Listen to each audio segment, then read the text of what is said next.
El tema de hoy es bastante, vamos a tratar de simplificarlo lo más posible, que es el tema de los instrumentos. Cuando hablamos de la expresión documento es absolutamente amplia, ¿no es cierto? Documento es cualquier expresión por un medio material de una idea, de un pacto, de un acuerdo, de un concepto, lo que sea, ¿no es cierto? Aquello que está documentado, se suele decir. El esquema que les puedo sugerir para entender este problema es primero distinguir entre entre contrato y documento, entre idea y soporte. ¿Se entiende? La existencia de la obligación, salvo cuando la ley diga otra cosa, se produce por el consentimiento, artículos 674 y siguientes del Código Civil. Es decir, aquí no necesitamos más soporte que la propia voluntad. Por supuesto, otra cosa será si hay discusión entre las partes, cómo se prueba. Pero la existencia del contrato, la existencia de la obligación, salvo cuando la ley exija otra cosa, se produce 674 por la aceptación de la oferta, ¿no es cierto? El clásico juego de oferta y aceptación, la formación de la voluntad. ¿Está claro? Y entonces, ¿qué es el documento? ¿O qué rol? El documento puede jugar infinidad de roles en el derecho civil. Y de ahí es parte de su dificultad. Pero básicamente, y recuerden que estoy tratando de hacer un apretado de resumen de clases que serían mucho más extensas, ¿no es cierto? Un resumen práctico.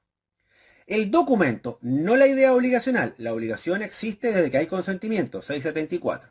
Pero la figura del documento puede aparecer por razones probatorias, por razones de validez del acto, por razones de garantía, por razones de pago o de manera autónoma, como una orden de pago. ¿Está claro? La primera cuestión, y tal vez la más importante, es que en nuestro sistema contractual y legal civil, el documento escrito juega siempre un rol probatorio. Artículos 704 y 705 del Código Civil. 704 y 705 del Código Civil. Yo les voy a hacer, insisto, por razones de tiempo, el esquema general de todo el problema documentario y luego podremos entrar a conversar. Entonces, primera cuestión, el documento como el escrito como documento probatorio. Eso está presente siempre en nuestro sistema, es transversal al sistema civil. Si bien como existencia de la obligación basta el consentimiento, para su prueba se requiere alguna forma de escrituración, ya sea un documento escrito o un principio de prueba por escrito, 704 y 705. Luego viene, más importante aún, ciertos casos, artículos 700 y otros que pueda haber sueltos en el código, pero 700 está el 90% de los casos, que es el documento actuando como formalidad o solemnidad, que es el término más técnico. Es el documento exigido como forma de manifestar la voluntad. Sin el documento no hay voluntad terminada o formal. Artículo 700, básicamente está, dentro de lo más importante, todo lo que se refiere al tráfico, transferencia, transmisión, garantías, gravámenes sobre bienes sujetos al sistema de registro. Entonces, todos los bienes sujetos al sistema de registro requieren, para que la voluntad esté perfecta, la existencia de una escritura pública, artículo 700. Por lo tanto, si no existe esa escritura pública, en principio, vamos a dejarlo por ahí ahora, el contrato es nulo. Luego aparece el bastante disociante e inútil artículo 701, que ya lo veremos enseguida. Entonces, primer rol, el probatorio. Segundo rol, el de solemnidad. Tercer rol, el de garantía. A veces la existencia de la escrituración es una manera de darle al acto una formalidad mayor que dé garantía del consentimiento, ¿no es cierto? Generalmente uno ve la escrituración o alguna forma de constancia como garantía en casos de actos de familia o de última voluntad, las donaciones, los testamentos, el matrimonio. En general, la particularidad que tiene la exigencia de una solemnidad documental como garantía de la voluntad, incluso más que la solemnidad, se ve muy claro en el testamento, lleva al principio de que cualquier omisión de esa solemnidad, por insignificante que sea, es insubsanable y definitiva. Es por eso que se suele hablar, ustedes ven, cuando habrán tenido sus clases de sucesorio, al tratar la solemnidad del testamento con esta idea de la máxima solemnidad. Después, el soporte documental suele ser exigido también para el pago, para el final, para el cumplimiento de la obligación. El acreedor está obligado a entregar la carta de pago o factura, como le dicen generalmente, el código de recibo o carta de pago que libera al deudor, el derecho del deudor a reclamar los documentos que hubiese firmado en el momento del pago y un recibo o carta de pago, etcétera, ¿no es cierto?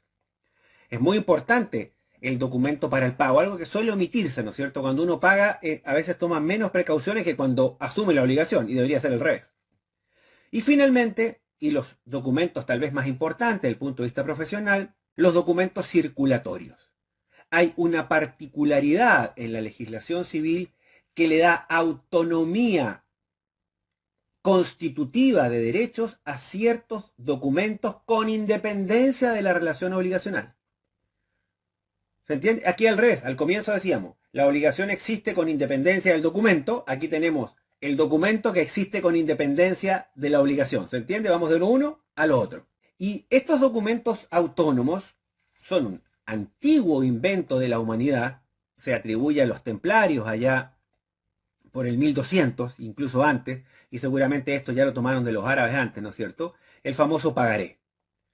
Letras, pagarés, cheques, pólizas de seguro en algunos casos. Hay varios otros documentos, facturas cuando hay leyes especiales que lo permiten, ciertos tipos de facturas y demás.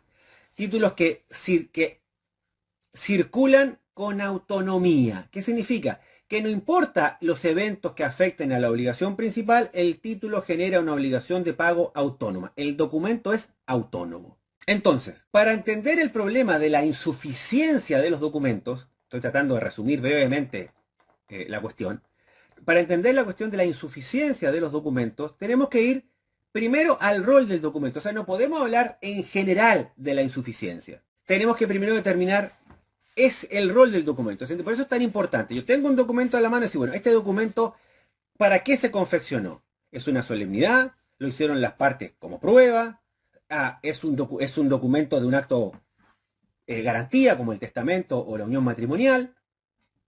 ¿Es un recibo de pago? ¿O es un acto autónomo constitutivo de derecho? Ahora bien, cuando tenemos ese documento, la gran diferencia está entre los documentos circulatorios autónomos en que solo nos importa lo que dice el documento. Punto. Se acabó. El documento debe ser autosuficiente. Si no lo es, no es circulatorio. Así de sencillo. Pierde ese carácter. Un pagaré sin fecha de vencimiento o sin decir que es a la vista, perdería ese carácter. ¿Se entiende? O sin monto. Tiene que ser, o sin una manera de calcular el monto. Tiene que ser autosuficiente. Entonces, cuando hablamos de un pagaré, cuando hablamos de un documento circulatorio, las razones por las cuales podemos impugnar esos documentos son sumamente limitadas. Sumamente limitadas. Ahora, cuando hablamos de un documento soporte, es decir, un documento que por sí mismo no genera la obligación, sino que establece, da cuenta, prueba, solemniza la obligación, ¿se entiende? Ahí el campo de acción es mucho más grande. Y así lo vamos a ver separadamente en este breve encuentro. Por un lado tenemos el documento, artículo 700, 704, 705, 701, cualquiera su forma. El documento que no genera una obligación, sino que representa la obligación. La escritura pública de la compraventa, la escritura de la hipoteca, el contrato privado. ¿Se entiende? En ese caso, el documento, ¿cómo puede? Ahí tenemos dos cuestiones que hay que separar muy bien, que en la práctica se confunden. Una cosa es atacar la obligación y otra cosa es atacar el documento. ¿Cómo ataco la obligación? Por la nulidad o la ineficacia, que será objeto seguramente de algún conversatorio más adelante, cosa que suele confundirse mucho, invalidez con ineficacia. Yo puedo atacar, el soporte material puede estar perfecto, pero lo que se dice ahí es imperfecto. Hay incapacidad de una de las partes, hay fraude, hay dolo, hay vicio. Entonces, cuando yo veo un documento soporte, un documento de formalización, decíamos recién probatorio, solemnidad, carta de pago, que no es autónomo, que simplemente soporta la obligación, ese documento yo puedo atacar la obligación en sí misma, 355, 356, 357, la nulidad, básicamente. O puedo atacar el documento mismo. Al documento le faltan elementos que lo hacen tal, cuando existan. Si es una escritura pública, tiene que tener ciertas características. Si le faltan, el instrumento es nulo.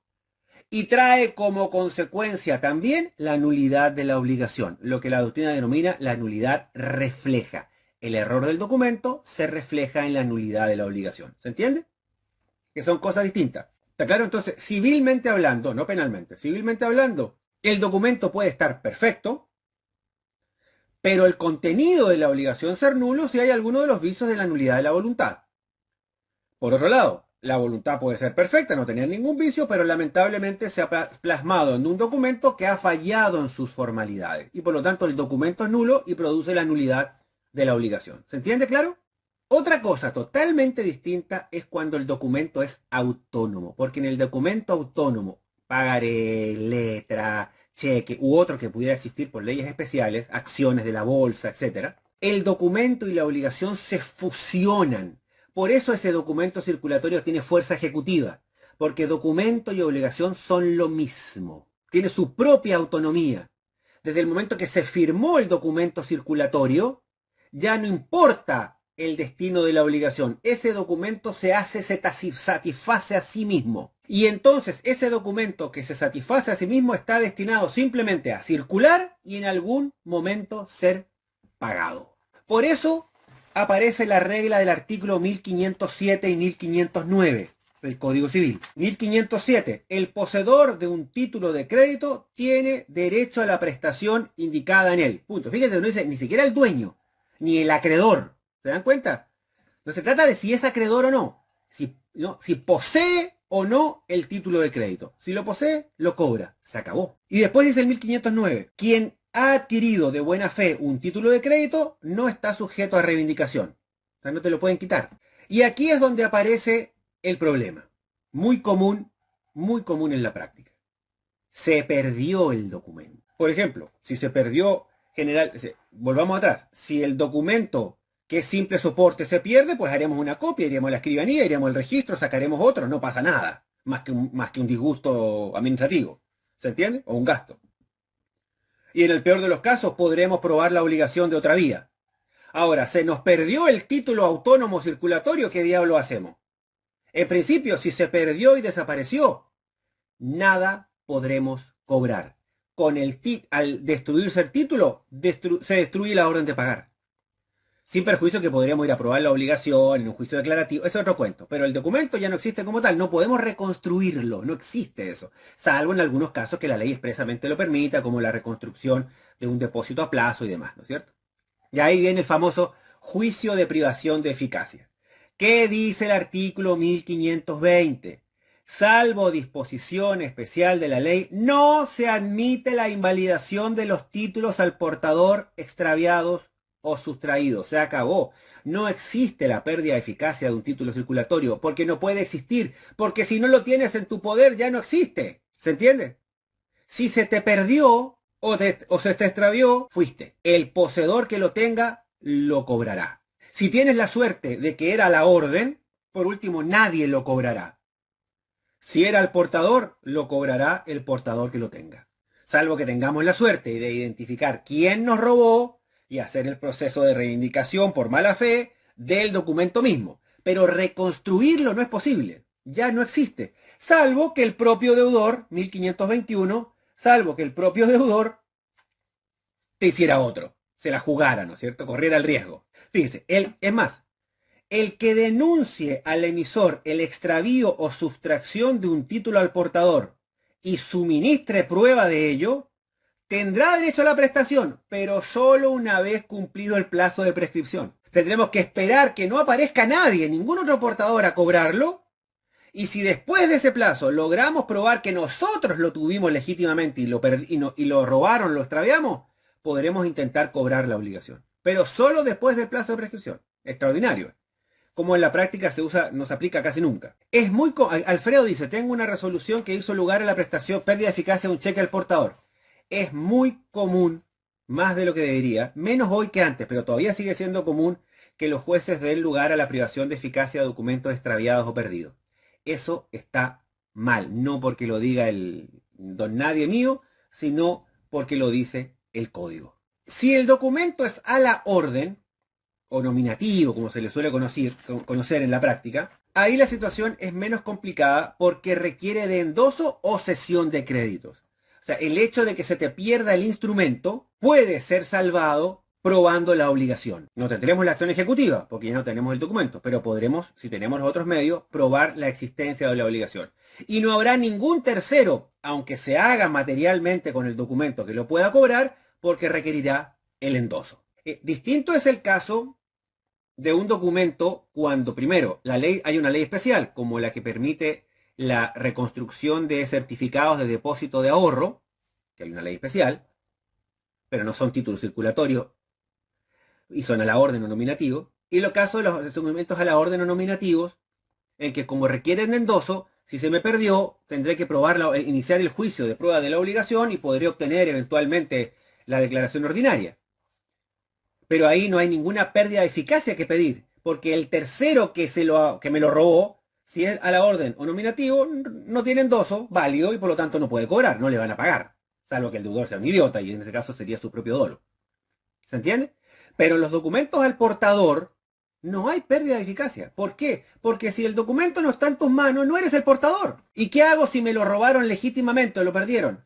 Lo único que podrás hacer es, transcurrido el plazo de prescripción sin que nadie lo haya cobrado, acreditar en juicio que tú eras el portador legítimo, que te privaron de él e intentar cobrarle al deudor. Punto. Pero no la pérdida de eficacia. Eso no existe. Recapitulemos otra vez para la gente que se está integrando tarde. Cuando hablamos de documentos, no podemos empezar nomás a hablar. Cuando hablamos de documentos, hablamos de hacer la primera gran separación. ¿Es un documento soporte o es un documento autónomo? Yo, como siempre, me gustan estos esquemas que les hago en todos los conversatorios, ¿no es cierto? Tratar de resumir en esas frases prácticas que nos sirven ahí sentados en el escritorio. Así como decíamos cuando veíamos el Usucapión, ¿no es cierto? ¿Qué relación hay? Acá es lo mismo. Bueno, si mi documento es soporte, es una escritura pública de una compraventa, de una hipoteca, es un contrato privado, veremos qué reglas hacen a la existencia de la obligación y qué rol juega ese soporte. Si es solemnidad, probatorio, garantía, pago, etc. Y sacaremos y analizaremos la obligación misma y el documento cuando tiene formalidades legales como una escritura pública, por ejemplo. ¿Se entiende? Cuando el documento es autónomo, estamos en presencia de un documento y una obligación en uno solo. Si me disculpen la grosería, en un paquete de uno solo. Y ahí la diferencia será portador, nominativo a la orden. En el portador solo circula mediante entrega simple. El portador. Y por lo tanto, el portador lo cobra. Si se te perdió o extravió, ¿puedes pedir su ineficacia? ¿Lo dice expresamente el 1520? No. Sin perjuicio que pueda pasar el plazo de prescripción e intentar cobrarlo si nadie más lo ha cobrado. Si es a la orden o no, si es a la orden, ¿puedes pedir su reconstrucción? Hay casos en que la ley expresamente lo señala. Y en todo caso, habrás perdido el documento de cobro, pero tendrás la obligación para cobrar. En el peor de los casos, nadie puede cobrarla porque está a la orden. Y si es nominativo, solo circula por cesión, por lo cual el documento nominativo, si se extravía, podremos efectivamente probar su existencia y reconstruirlo sin necesidad. Y no tampoco es necesario pedir su pérdida de eficacia, porque si es nominativo, solo el que lo tenía podía cobrarlo. Así que del momento que no lo cobro yo, no es eficaz. ¿Se entiende? Si firmaste en blanco, se entiende que existió autorización tácita para completar el documento. Dicen varias resoluciones. Así es, Dani, tal cual. Dani lo verá exactamente en lo que dicen las sentencias más actuales. Cambiando un poco la jurisprudencia anterior. ¿Ah? ¿Cuál sería el juicio ordinario a ser planteado en el ejemplo del pagaré? Si te cobraron de más, sería una repetición de lo pagado. Habría que ver qué tan categórica, porque podría incluso haber fraude civil, podría ir con una indemnización de perjuicios por dolo civil. Te cobraron de más a sabiendas, sobre todo si es una cooperativa que era su cliente, deberías conocer. Depende mucho del caso, a la pregunta de Deini González, depende mucho del caso, hay que estudiar el caso concreto para ver qué acción. Pero básicamente sería repetición de pago. Nuestra ley es menos clara que otras acerca de la composición de los títulos ejecutivos. Nuestra jurisprudencia ha seguido la línea tradicional. El título ejecutivo no se puede componer. Es lo que ocurre un poco con los famosos extractos de tarjeta de crédito, que por sí solo requieren del pagaré acompañante, del extracto, de la deuda, y entonces han dicho que no es, al estar compuesto no es título ejecutivo. Sobre eso hay jurisprudencia encontrada, pero el principio que enseñan los libros clásicos es que el título ejecutivo para ser tal debe ser autónomo. No puedes necesitar de otros documentos para completar fundamentalmente los datos fundamentales, el nombre del deudor, la cantidad debida o las condiciones de interés, por ejemplo. Profesor, se están iniciando muchas demandas ordinarias teniendo como base solo un pagaré prescrito y nada más. ¿Es oponible la prescripción? No. A ver, el pagaré prescrito no se puede cobrar. Si yo presento una demanda ordinaria de cobro de pagaré prescrito, perderé el juicio de aquí a la China. Ahora, recuerden que partimos así la clase, ¿no es cierto? Una cosa, si el pagaré prescribió, todavía puede subsistir una obligación entre nosotros, y el pagaré podrá ser un principio de prueba por escrito. Entonces, lo que se puede demandar es la obligación principal, o la obligación que hizo nacer aquel pagaré. ¿Se entiende? Y el pagaré, aunque prescrito, me podrá servir como prueba para lo que se llama la obligación principal, pero la obligación que se llama cambiaria, la que nace directamente del pagaré, está prescrita y ya no se puede cobrar. Entonces, para tu respuesta, Roberto Fernández, dependerá mucho de cómo se presenta esa demanda.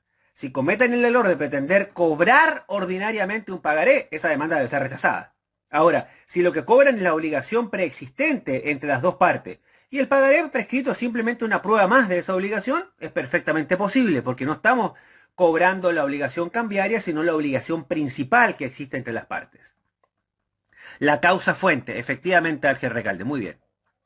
Dani dice, pagaré sucesivo, 1-12-12-12. Al momento de iniciarse la demanda están vencidos 2, pero pagaré establece que en caso de mora decaen todas las demandas. Ah, esa es lo que los contadores o ingenieros comerciales llaman la cláusula de aceleración, ¿no es cierto, Dani? ¿Te referías a eso? Que si cae la primera cuota, se considera toda la deuda vencida, ¿no es cierto? Y se demanda por el total. No conozco muchos casos acá, Dani, la verdad no te voy a mentir. Recuerdo mucho, esto en Chile era una discusión interminable sobre la validez de la cláusula de aceleración, el pago por cuota. En principio, si está pactado, es válido. Es una gran discusión acerca de la validez de lo que se llaman comúnmente las cláusulas de aceleración. O sea, cada cuota debe cobrarse según su plazo. Y no se puede cobrar todo el crédito porque se deban 2 cuotas. Ahí el argumento que dan no parece tan descabellado, ¿eh? Evidentemente en el pagaré aparecen las cuotas nomás, entonces no puede traerse una cláusula del contrato principal para acelerar el pagaré. Ahora, si la cláusula está en el mismo pagaré, habría que ver si ese argumento es atendible, Pedro, pero es interesante el tema. Cuando la cláusula de aceleración está en el propio pagaré, que es lo más conveniente, no parece haber ninguna objeción a que proceda.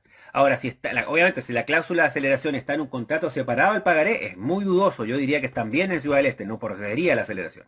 Hemos visto casos en los cuales el cheque bancario, vista o diferido, que no se presentó en plazo válido al banco, se presenta en juicio para preparación de acción ejecutiva. ¿Es procedente? Eso es revivir la acción ejecutiva, ¿no es cierto? Entiendo, Pedro. Y se hace con mucho, incluso con pagaré prescrito y demás, tratar de revivirla. O sea, ya no lo puedo cobrar porque está vencido, está caducado, lo que fuera. En caso de un cheque es muy claro.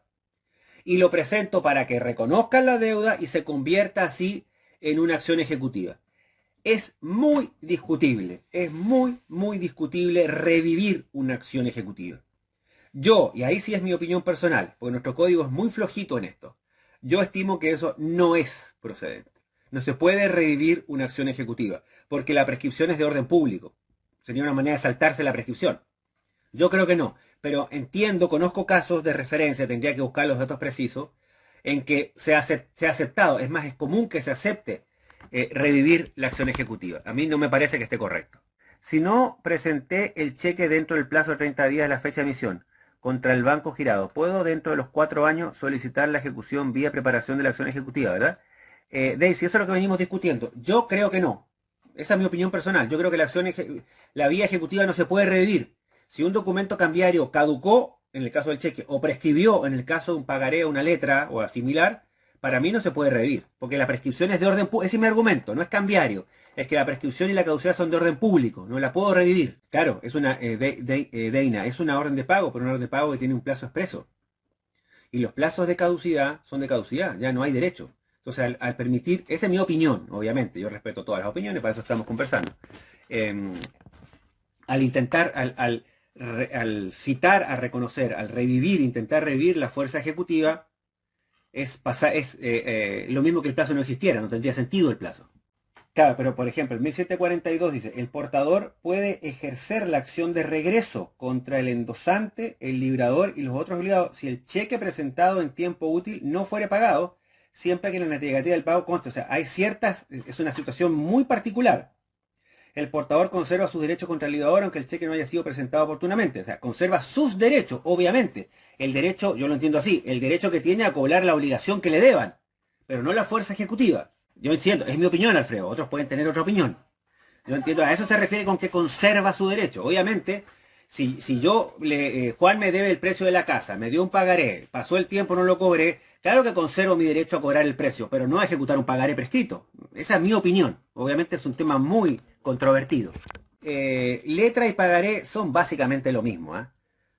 La verdad que no hay mucha diferencia. El cheque tiene sus particularidades porque tiene un plazo de caducidad y no de prescripción propiamente tal.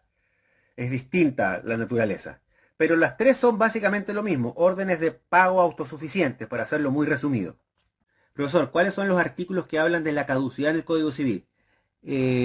Osvaldo, nuestro código, como es su costumbre, no por expresa intención de Gasperi, no hace, a diferencia del de Vélez o de otros más antiguos, una clasificación de instituciones. Tú no vas a ver que te habla de la ineficacia, habla ahí de la nulidad, pero ni siquiera la define, ¿se entiende? No es muy didáctico, ese es su estilo directo, el estilo propio de una ley. Entonces no vas a encontrar un párrafo que diga de la caducidad en general, como no lo vas a encontrar de casi ninguna institución. Pero caducidades está lleno el código. Puedes ver así a grosso modo 1606, 1589, en materia de seguros hay muchas. Artículo 1579, Osvaldo, ahí hablan expresamente de la caducidad. O sea, la caducidad civil se produce cada vez que un derecho se extingue el derecho, no la acción para cobrar, se extingue por no haberlo ejercido dentro del plazo indicado por la ley. Los buenos ejemplos tienes en el 1500, en materia de seguros tienes los mejores ejemplos. En el reconocimiento de deuda muchas veces las partes pretenden darle carácter de título ejecutivo. Es que yo tuve un caso hace poco muy bueno sobre el punto. Y la verdad que es discutible, pero deme 1800, artículo 1801. La promesa de pago o el reconocimiento de una deuda exime a aquel a favor de quien se le otorgue de probar la relación fundamental. La existencia de éste se presume, salvo prueba en contrario. Para que la promesa se convierta en causa de la obligación, debe consignársela por escrito. Entonces, nuestra jurisprudencia, en base a este artículo, ha establecido el carácter ejecutivo y autosuficiente del reconocimiento de deuda. Basta decir, reconozco que le debo tanto a Juan, punto, se acabó, no hay discusión de causa posible. 1801. Justamente interesante, hace unos meses atrás, me plantearon un caso, no importa cómo y quién, sobre el punto porque el documento era muy vulgar, muy elemental. Supuestamente una persona decía que la historia que contaba la persona, no escrita, la que contaba que le había prestado plata a otro, entonces le hizo firmar un documento que decía, le debo 500 millones de guaraní a Juan y los pagaré, punto. Reconocía la deuda, así se llamaba, ¿no es cierto? La verdad que tenía una pinta de usura terrible, pero un reconocimiento de deuda. Y lo que no queda claro del artículo, o enteramente claro, es si en ese reconocimiento de la deuda hay que reconocer también la causa de la deuda, ¿se entiende? O si en cambio basta decir, reconozco que le debo a Pedro Manuel 10 millones, listo, se acabó, me cobra. O le debo por tal cosa. Nuestra jurisprudencia le ha dado un carácter total, casi de título de crédito, o sea, totalmente autónomo al reconocimiento de deuda en base al artículo 1801. Otra cosa totalmente distinta, para cerrar, es la impugnación del documento soporte material. Ya salimos de los títulos de crédito, olvídense la autonomía, eso está en la ley, cuando hay inhabilidad. Ya. El documento soporte material. Ese documento soporte material, ¿cómo se puede impugnar? O se impugna por una demanda de nulidad del documento, que va a importar la nulidad de lo que ahí está indicado, o se impugna en el juicio cuando lo quieren hacer valer en mi contra. La impugnación por falsedad. Los abogados gustan de hablar de la redargución de falsedad, palabra espantosa que no tiene ningún sentido. Se impugna de falsedad, es falso. Esa falsedad puede ser material, es decir que el documento es materialmente falso, se adulteró, alguien decía por ahí, se borró el nombre, ¿no es cierto?, se cambió el beneficiario, o es ideológicamente falso. El documento es materialmente apto, pero lo que dice el documento es falso. Ahora, esa impugnación de la falsedad ideológica requeriría una clase completa. Bueno, ahora nos vamos a descansar, chicos, ya es tarde. Nos veremos en alguna próxima oportunidad. Abrazo para todos.